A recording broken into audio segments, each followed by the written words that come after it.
Hey there, YouTube friends. I am going to show you a little bit of spinning. I'm going to try to do this anyway. It's kind of hard to do this as a one-person show, so I'm going to do my best to try to show you the process. I mean, it's not a tutorial or anything. But people are kind of fascinated by it, so I thought I would just show you my process. And I am by no means an expert at this. I've only been doing this since like 2019. I feel like I'm just getting a good handle on it now, like a decent handle, not like a super expert handle. So basically you start with the spindle.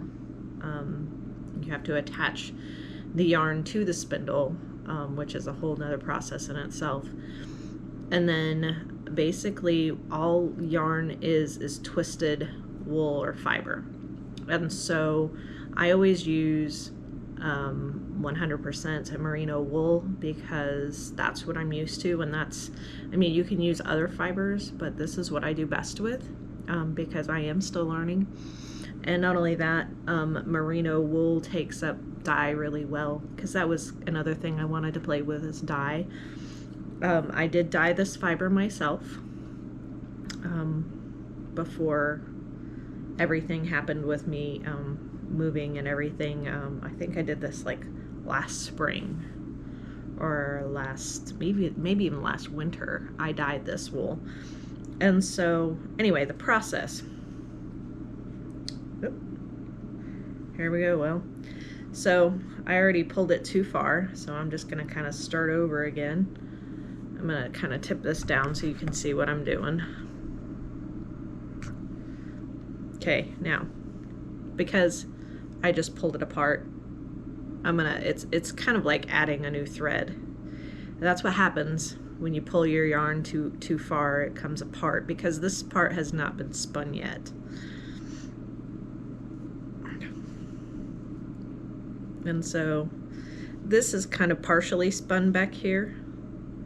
And so I'm going to take the unspun and overlap it.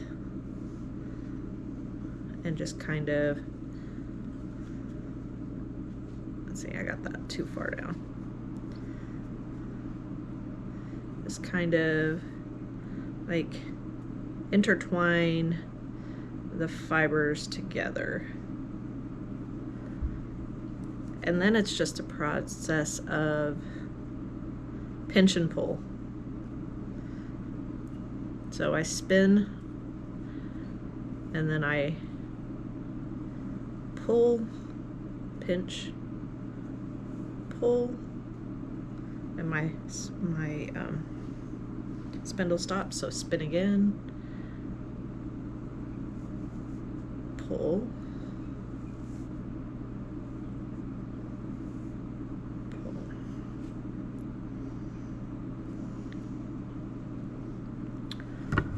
the camera a little bit.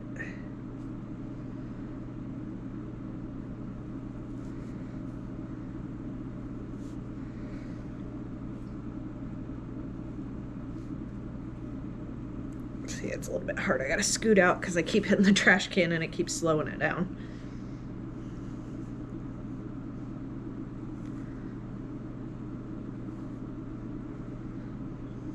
All right, hold on. Let me do this right quick. Let me get this. Okay. And then we just kind of wrap it on your fingers like that.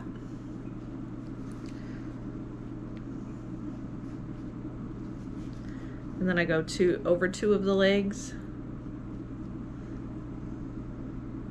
and then under one, and then over two and under one.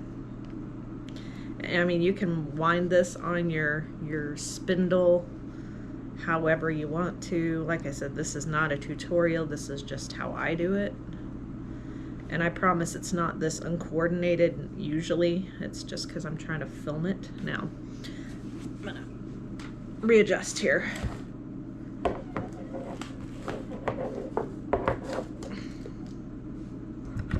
Get away from the trash can. because I keep knocking knocking into the trash can, and it's hard to do this.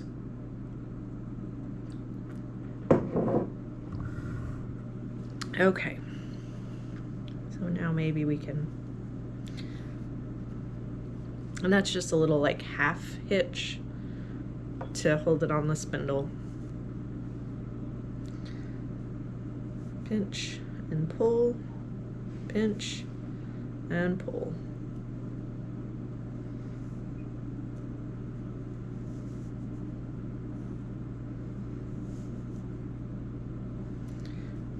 Now what I'm doing is I'm pulling it down, and you can't really see, but like where the fiber's starting to thin out, that's where I pinch it with my top hand.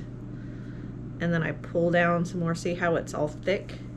And you start to see through it.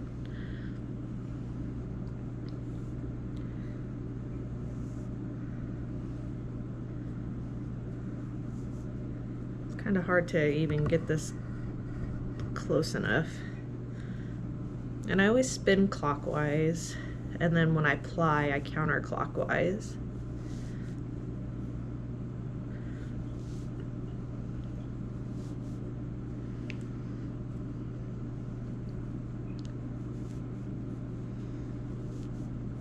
And so basically that's all it is this, the spinner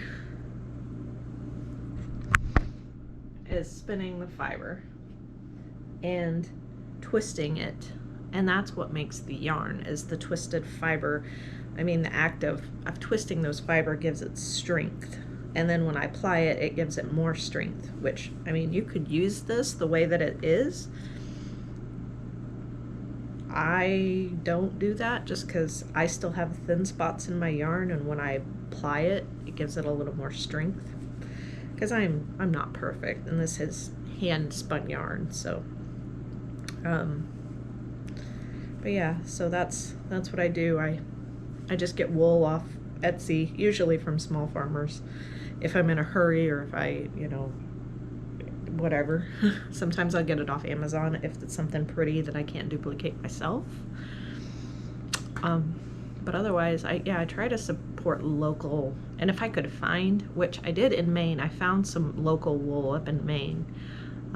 That's way back in some of my other videos, but I haven't had a chance to clean it or dye it because, well, you know what my life's been like if you've been following this channel for any length of time. So, but yeah, that's basically how I spin. I find it very soothing, very relaxing. It's a great stress reliever. Sometimes I'll even take it to work with me, and you know, on my lunch break, if I've had a stressful night, I'll just go and give myself some spin time, and it's just very, very calming. So if you have questions, please email me or drop me a comment down below, like and share with your friends. But that's basically, you know, my little tutorial on it. I recommend, you know, if you're just starting out, they have lots of kits on Amazon and Etsy and things like that. I don't want to say buy cheap, but I wouldn't invest like a whole lot of money until you kind of figure out that you like it. I mean, you can get a decent spindle for like 20 bucks. I mean, this one I got, I don't think is like, I think it was like 25 bucks, and I absolutely love it. And it does, I mean, if you get a super cheap spindle, it will work, it'll do its job. But, you know, it's the better quality spindles, like, you know, Snyder spindles, they just, I don't know, they feel better, they spin better. But you know, by all means, if you're just learning, get a cheapy spindle and then go, you know. But like I said, 25 bucks to me was not that much, and you can get wool anywhere. All you have to do is type in wool for spinning in your preferred place to buy things. You can get it already dyed. You don't have to dye your own. Amazon sells it, you know, Etsy. Those are the two big places that I get mine. And like I said, I like to support small businesses, small farmers. So I guess that'll be that. 10 minutes for now, so I'll catch you again.